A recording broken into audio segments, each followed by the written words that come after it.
Hello friend, good morning, good evening, good afternoon. હું છું doctor Nimesh Patel, SCW high school Deesa. મિત્રો, આપણે some basic concept of chemistry 11 science નું chapter number 1 અભ્યાસ કરી રહ્યા છીએ. મિત્રો, નેક્સ્ટ લેક્ચરમાં આપણે તત્વોનું ટકાવાર પ્રમાણ નક્કી કરતા શીખી ગયા. લગભગ બધા વિદ્યાર્થીઓને આ ટોપિક કમ્પ્લીટ થઈ ગયો છે.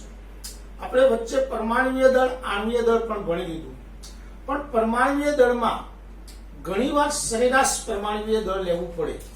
તો આ સરેરાશ પરમાણુય દળ ક્યારે લેવું પડે એ કોન્સેપ્ટ આપણે ક્લિયર કરી લઈએ. તો આજનો ટોપિક છે સરેરાશ પરમાણુય દળ. સરેરાશ પરમાણુય દળ. મિત્રો, દાખલા તરીકે આપણો કાર્બનનું પરમાણુય દળ 12 છે, પણ એક્ઝેક્ટલી 12 નથી, એક્યુરેટ 12 નથી. પરમાણુય દળ અલગ અલગ પ્રકારના હોઈ શકે છે. કેમ એમ? તો કાર્બન 3 પરમાણુ દળ વાળા પરમાણુઓ ધરાવે છે. કાર્બન 12 પણ હોય, કાર્બન 13 પણ હોય અને કાર્બન 14 પણ હોય. ઓહો, કાર્બન મારો બેટો ખતરનાક છે ભાઈ. એ 3 પ્રકારના પરમાણુય દળ ધરાવતા પરમાણુઓ ધરાવે છે. કાર્બન 12, કાર્બન 13 અને કાર્બન 14. હવે કોન્સેપ્ટ સમજો. કાર્બન 12 નું પ્રમાણ 98.88% છે. કાર્બન 13 નું પ્રમાણ 1.18% છે અને કાર્બન 14 નું પ્રમાણ 2 × 10⁻10% છે. આ પ્રમાણ મતલબ પ્રચુરતા. પ્રચુરતા એટલે શું? તો પૃથ્વીની સપાટી ઉપર મળી આવતું પ્રમાણ. દાખલા તરીકે કાર્બન 3 પ્રકારના મળે, એમાં સૌથી વધુ પ્રમાણમાં કાર્બન 12 મળે. કેટલા ટકા? 98.88%. કાર્બન 13 1.18 અને કાર્બન 14 2 × 10⁻10%. તો હવે આપણે કાર્બનનું પરમાણુય દળ કયું ગણવું? 12 ગણવું, 13 ગણવું કે 14 ગણવું? તો આના માટે આ પરમાણુઓના સરેરાશ પરમાણુય દળ લેવામાં આવે છે. તો કે સરેરાશ પરમાણુય દળ એટલે શું? સરેરાશ પરમાણુય દળ બરાબર. તો કાર્બનનું 12 પરમાણુ દળ હોય એનું ટકાવાર પ્રમાણ કેટલું? 98.88. એટલે કાર્બન પરમાણુય દળ ગુણ્યા તેની પ્રચુરતા 98.88 વત્તા 13 પરમાણુ દળ હોય એ કેટલા ટકા? તો કે 1.18% વત્તા 14 પરમાણુય દળ હોય કેટલા ટકા? તો 2 × 10⁻10%. અને ટોટલ ટકા કેટલા થાય? 100. તો હવે આનું સાદુરૂપ આ 14 × 10⁻10 કરો એટલે 0.00000014. ઓહો, આ તો મૂલ્ય અવગણી નાખો. આ બેનો ગુણાકાર કરી સરવાળો કરો, 100 વડે ભાગો તો 12.01 સમથિંગ આવશે જવાબ. તો આથી કાર્બનનું સરેરાશ પરમાણુય દળ 12 ગણાય, 12.01 ગણાય અથવા 12 ગણાય. તો આ રીતે સરેરાશ પરમાણુય દળ લેવાય. આમાંથી એક દાખલો બનાવીએ કે ભાઈ ક્લોરીન ના 2 સમસ્થાનિક છે, ક્લોરીન 35 અને ક્લોરીન 37. ક્લોરીન ના 2 સમસ્થાનિક છે, ક્લોરીન 35 અને ક્લોરીન 37. એટલે એક ક્લોરીન નું પરમાણુય દળ 35 છે અને એક ક્લોરીન નું પરમાણુય દળ 37 છે. તો ક્લોરીન ના 2 સમસ્થાનિકો ક્લોરીન 35 અને ક્લોરીન 37 છે. તેમનું પ્રમાણ 3:1 છે. કેટલું છે? 3:1. આથી સરેરાશ પરમાણુય દળ બરાબર સરેરાશ પરમાણુય દળ બરાબર 35 પરમાણુય દળનો કેટલો ભાગ છે? કે ત્રીજો ભાગ. 37 પરમાણુય દળનો 1 ભાગ અને ટોટલ ભાગ કેટલા થયા? 3/1/4. તો આ રીતે તમે સરેરાશ પરમાણુય દળ ગણી શકો છો મિત્રો. તો આ રીતે સરેરાશ પરમાણુય દળ ગણવાના કોન્સેપ્ટો તમારા મગજમાં કમ્પ્લીટ થવા જોઈએ. ઓકે, આજની ડીપીપી મેં તમને એડવાન્સ મોકલી દીધી છે. એટલે ડીપીપી કમ્પ્લીટ તમે જોઈ લીધી. હવે એ ડીપીપી તમે લખી દેજો, પરમાણુય દળની સરેરાશ પરમાણુય દળ. હવે મિત્રો અહીંયા ધ્યાન આપજો જરા.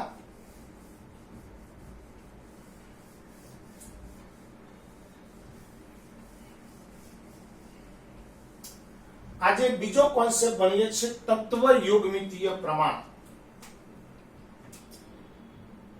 તત્વ યોગમિતીય પ્રમાણ. હા મિત્રો, આ તત્વ યોગમિતીય પ્રમાણ ખૂબ મસ્ત કોન્સેપ્ટ છે, બરાબર ધ્યાન આપજો. કોઈ પણ રાસાયણિક પ્રક્રિયા કરીએ, દાખલા તરીકે H2 વત્તા 1/2 O2 ગેજ H2O, તો આ પ્રક્રિયામાં ડાબી બાજુ પ્રક્રિયકો કહેવાય, જમણી બાજુ નિપજ કહેવાય. પ્રક્રિયકોમાં જેટલા તત્વો જોડાય એટલા નિપજમાં મળ અને મળ. દાખલા તરીકે આ બાજુ 2H હતા, આ બાજુ 2H, આ બાજુ 2 ને 2 વડે ભાગવા 1O, આ બાજુ 1O. તત્વો સરખા જ મળે. આવા સમીકરણ સંતુલિત સમીકરણ કહેવાય. તો સંતુલિત સમીકરણમાં ઘટકો ચોક્કસ પ્રમાણમાં જોડાયેલા હોય છે. આ પ્રમાણને તત્વ યોગમિતીય પ્રમાણ કહેવાય. આ પ્રમાણ બધું જ કહી દે. કેવું કહી દે? તો આ સમીકરણ શું કહેવા માંગે છે કે મોલ. આ સમીકરણ એવું કહેવા માંગે છે કે H2 આગળ કેટલા ગુણાયેલા છે તો કે 1. તો 1 મોલ H2 અડધો મોલ O2 વચ્ચે પ્રક્રિયા થઈ 1 મોલ પાણી બને છે. 1 મોલ H2 અડધો મોલ O2 વચ્ચે પ્રક્રિયા થઈ 1 મોલ પાણી બને છે. ચલો, મોલ પછી આવે કદ. કદ STPA લેવું પડે. તો STPA 1 મોલ વાયુનું કદ 22.4 લીટર હોય. અડધા મોલ વાયુનું કદ 1/2 ગુણ્યા 22.4 લીટર હોય. અને પાણીનું કદ 1 મોલ છે એટલે 22.4 લીટર. ચલો, દળ એના આણ્વીય દળ જેટલું હોય. દળ હંમેશા આણ્વીય દળ જેટલું. તો આનું આણ્વીય દળ H નું પરમાણ્વીય દળ 1, તો 1 ગુણ્યા 2 એટલે 2 ગ્રામ. O નું પરમાણ્વીય દળ 16, 16 દુ 32, 32 ને 2 વડે ભાગો એટલે 16 ગ્રામ. પાણીનું પરમાણ્વીય દળ O16 અને H2 16 વત્તા 2 એટલે 18 ગ્રામ. તો દળ 2 ગ્રામ, O2 નું 16 ગ્રામ, H2O નું 18 ગ્રામ. અણુઓની સંખ્યા, અણુઓની સંખ્યા મિત્રો, અહીંયા 1 મોલના અણુઓ 6.022 ગુણ્યા 1023 ઘાત. અડધો મોલ O2 ના અણુઓ 1/2 ગુણ્યા 6.022 ગુણ્યા 1023 ઘાત. અને પાણીના અણુઓની સંખ્યા 6.022 ગુણ્યા 1023 ઘાત. હવે આ કોન્સેપ્ટ શું કહેવા માંગે છે? કોન્સેપ્ટ સમજો મિત્રો બધા. આ કોન્સેપ્ટનો ઉપયોગ કરી લોટોપ દાખલા બને છે, દાખલીઓ બને છે. ગણવાની મજા પડી જશે. થોડુંક ધ્યાન આપજો. ચલો, કોન્સેપ્ટ શું કહે છે કે 22 પહેલા 1 મોલ H2 અડધો મોલ O2 વચ્ચે પ્રક્રિયા થઈ 1 મોલ પાણી બને છે. 1 મોલ H2 અડધો મોલ O2 વચ્ચે પ્રક્રિયા થઈ 22.4 લીટર પાણી બને છે. 1 મોલ H2 અડધો મોલ O2 વચ્ચે પ્રક્રિયા થઈ 18 ગ્રામ પાણી બને છે. 1 મોલ O2 અડધો મોલ 1 મોલ H2 અડધો મોલ O2 વચ્ચે પ્રક્રિયા થઈ 6.022 ગુણ્યા 1023 ઘાત પાણીના અણુઓ બને છે. સેમ મિત્રો એવું ને એવું અહીંયા 22.4 લીટર H2 22.4 ભાગ્યા 2 કરો એટલે 11.2 લીટર O2 વચ્ચે પ્રક્રિયા થઈ 1 મોલ પાણી બને છે. 22.4 લિટર H2, 11.2 લિટર O2 વચ્ચે પ્રક્રિયા થઈ 22.4 લિટર પાણી બને છે. 22.4 લિટર H2, 11.2 લિટર O2 વચ્ચે પ્રક્રિયા થઈ 18 ગ્રામ પાણી બને છે. 22.4 લિટર H2, 11.2 લિટર O2 વચ્ચે પ્રક્રિયા થઈ 6.022 ગુણ્યા 10⁻23 પાણીના અણુઓ બને છે.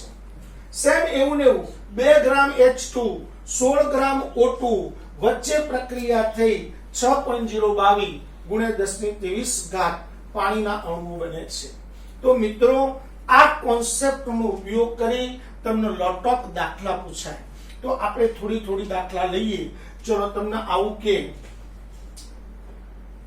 કે આ પ્રક્રિયામાં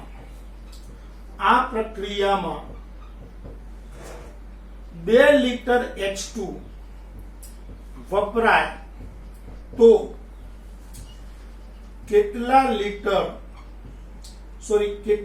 ગ્રામ પાણી બને. તો મિત્રો પહેલા આપણે H2 આ પ્રક્રિયામાં 2 લિટર H2 વપરાય તો કેટલા ગ્રામ પાણી બને. તો H2 ના કદ ઉપરથી પાણીનું દળ શોધવાનું છે. તો હું પહેલા લખું H2 નું કદ, પાણીનું દળ.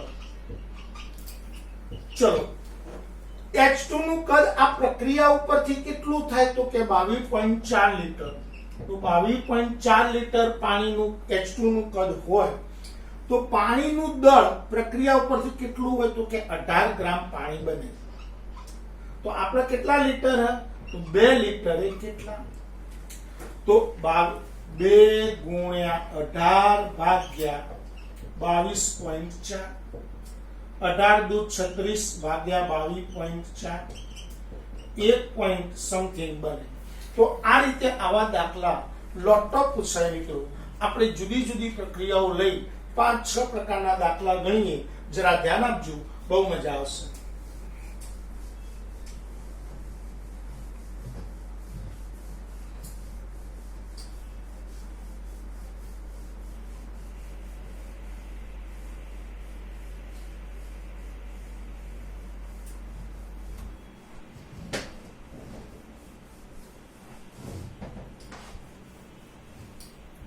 ચલો બધા મિત્રો જરા ધ્યાન આપજો, પરફેક્ટલી બહુ મજા આવશે. દાખલા તરીકે આવું તમને કીધું N2 + 3H2 gives 2NH3 પ્રક્રિયામાં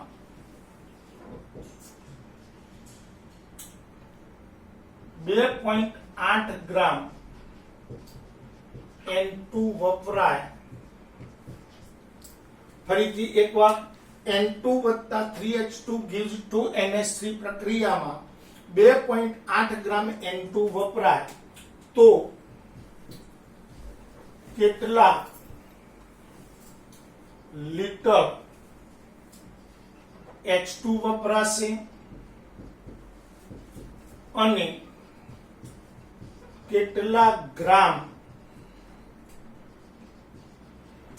એમોનિયા બનશે. બે દાખલા ભેગા પૂછ્યા છે. પરફેક્ટ પહેલા ધ્યાન રાખવાનું કે મારે શું શોધવાનું છે અને શાના ઉપરથી શોધવાનું છે. તો જુઓ મને આપ્યું છે શું N2 ના ગ્રામ આપ્યા, એટલે N2 ના દળ ઉપરથી H2 નું કદ શોધવાનું છે. બીજું NH3 નું દળ શોધવાનું છે. એટલે બે ગણવાનું થયું. પહેલા આપણે N2 ના દળ ઉપરથી H2 નું કદ શોધીએ. તો N2 નું દળ H2 નું કદ. ચલો N2 નું દળ પ્રક્રિયામાંથી કેટલું થાય તો N2 નું પરમાણ્વીય દળ કેટલું, નાઇટ્રોજન નું 14 અને 14 દુ 28, તો 28 ગ્રામ N2 એ. ચલો H2 નું કદ કેટલું તો 3 × 22.4 લિટર. 28 ગ્રામ N2 નું દળ N2 વપરાય તો 3 ગુણ્યા 22.4 લીટર H2 વપરાય તો આપણે કેટલા હે 2.8 ગ્રામે કેટલા 2.8 ગુણ્યા 3 ગુણ્યા 22.4 ભાગ્યા 28 8 ગયા નીચે 10 4 તરી 12 નો બગડો વધી 1 22 તરી 66 ની 167 અને 1 પોઈન્ટ કાપી લો 6.72 લીટર H2 વપરાય ચલો એવો ને એવો એક બીજો દાખલો પૂછ્યો ભાઈ N2 ના દળ ઉપરથી એમોનિયાના ગ્રામ એટલે કે એમોનિયાનું દળ શોધવાનું તો N2 નું દળ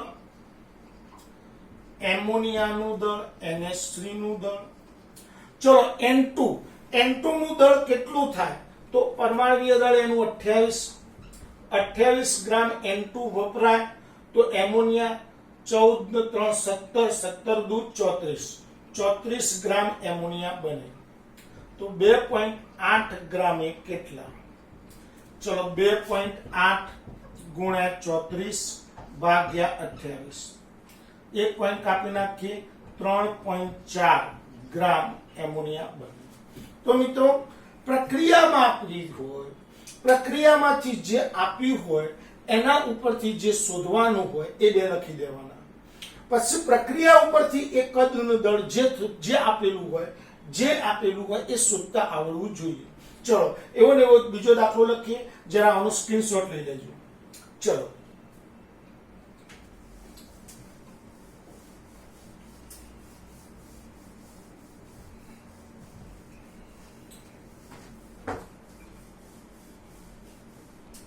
આવો બીજો દાખલો બનાવીએ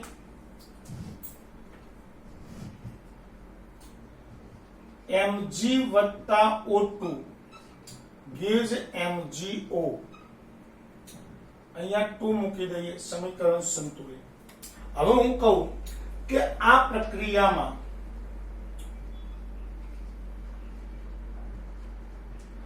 .4 ગ્રામ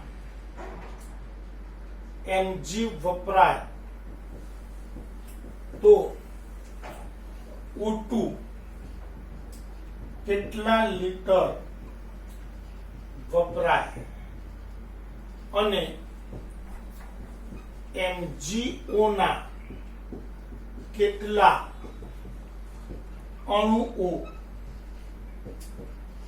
ઉત્પન્ન થાય આહા એટલો સુપર પ્રશ્ન આ પ્રક્રિયામાં 2.4 ગ્રામ Mg વપરાય તો O2 કેટલા લીટર વપરાય અને MgO ના કેટલા અણુઓ ઉત્પન્ન થાય તો પહેલા મારે Mg ના ગ્રામ ઉપરથી O2 નું કદ અને MgO ના અણુઓની સંખ્યા શોધવાની છે તો હું પહેલા લખું Mg નું દળ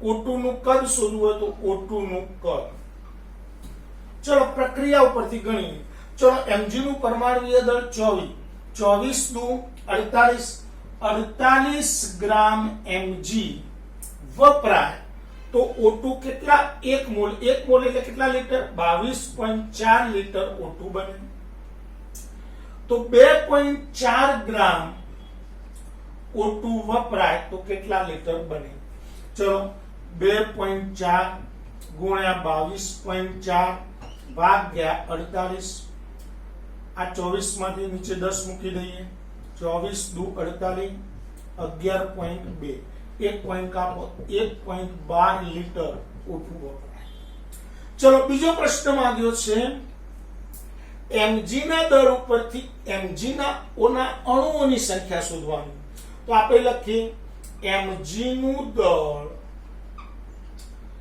MgO ના અણુ ચલો પ્રક્રિયા ઉપરથી Mg નું દળ કેટલું તો 24 દુ 48 ગ્રામ Mg વપરાય તો MgO ના અણુ 2 ગુણ્યા 6.022 ગુણ્યા 10 ની 23 તો 2.4 ગ્રામ Mg વપરાય તો કેટલા 2.4 ગુણ્યા 2 ગુણ્યા 6.022 23 ભાગ્યા 48. ચલો 24 ના નીચે 10 મૂકી દો. 24 દુ 48, 2 2 ગયા, 1 પોઈન્ટ કાપી દો. 0.6022 ગુણ્યા 10 ની 23, 1 પોઈન્ટ કાપો તો 6.022 ગુણ્યા 10 ની 22 ઘાત MgO ના અણુ વપરાય. તો મિત્રો આપણને કમ્પ્લીટ ખબર પડી જાય. ચલો હજુ આવા નવા બીજા 2-4 દાખલા ગણીએ. જરા ધ્યાન આપજો મિત્રો બધા.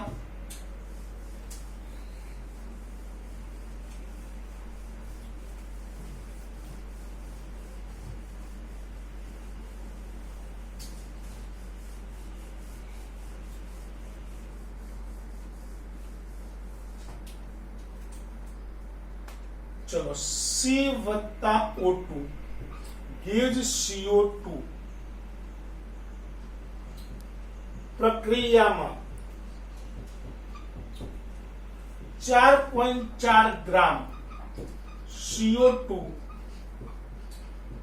ઉત્પન્ન થાય તો કાર્બનના કેટલા પરમાણુ વપરાય અને STPએ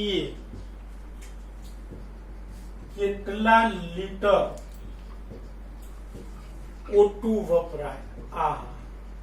ચલો આ દાખલામાં બે વસ્તુ આપણને શોધવાની કીધી. CO2 ના ગ્રામ એટલે કે દળ, CO2 ના દળ ઉપરથી કાર્બનના પરમાણુ અને O2 નું કદ. તો આપણે શું કરીશું, પહેલા અહીંયા લખીશું CO2 ના દળ ઉપરથી કાર્બનના પરમાણુ શોધવાના.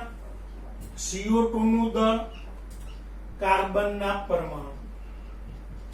ચલો CO2 નું દળ કેટલું કે 44 ગ્રામ CO2 ઉત્પન્ન થાય તો કાર્બનના પરમાણુ કેટલા, 1 મોલ. 1 મોલ એટલે 6.022 ગુણ્યા 10 ની 23.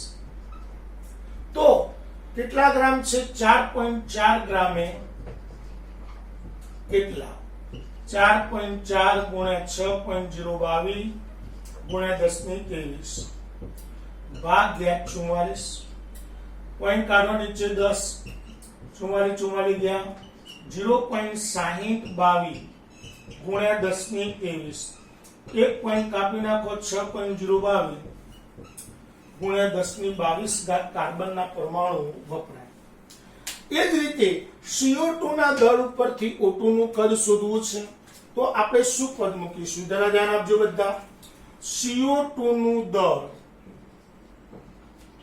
સામે લખીશું O2 નું કદ.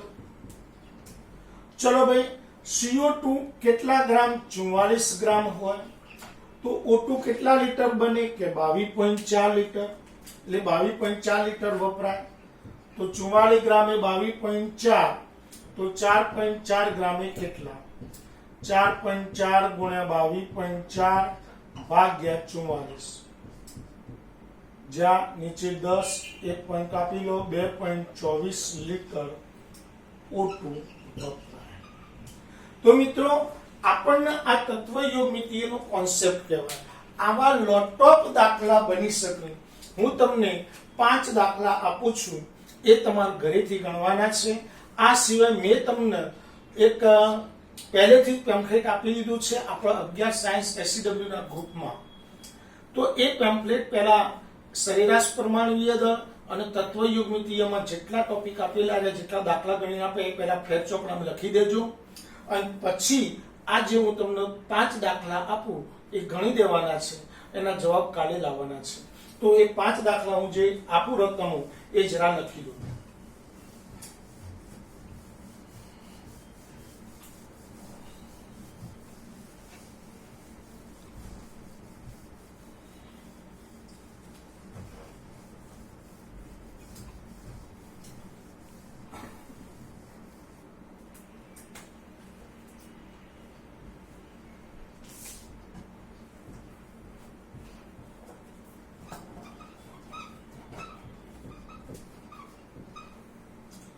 ચલો આ પ્રક્રિયા પરથી નીચેના દાખલા ગણો.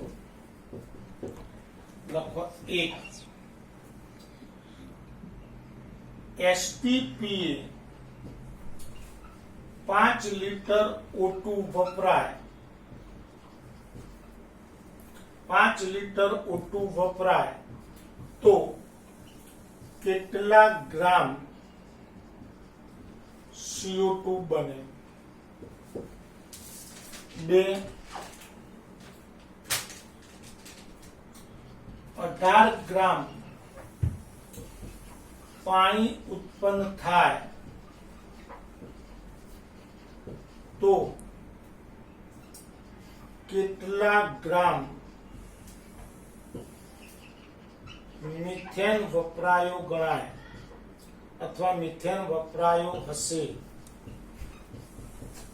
3. 10⁻23 O2 ના અણુ O વપરાય તો એસટીપી કેટલા લીટર પાણી બને? 4. 1.6 ગ્રામ મિથેન વપરાય તો કેટલા CO2 ના અણુ ઉત્પન્ન થાય અને કેટલા લીટર પાણી બને? 5.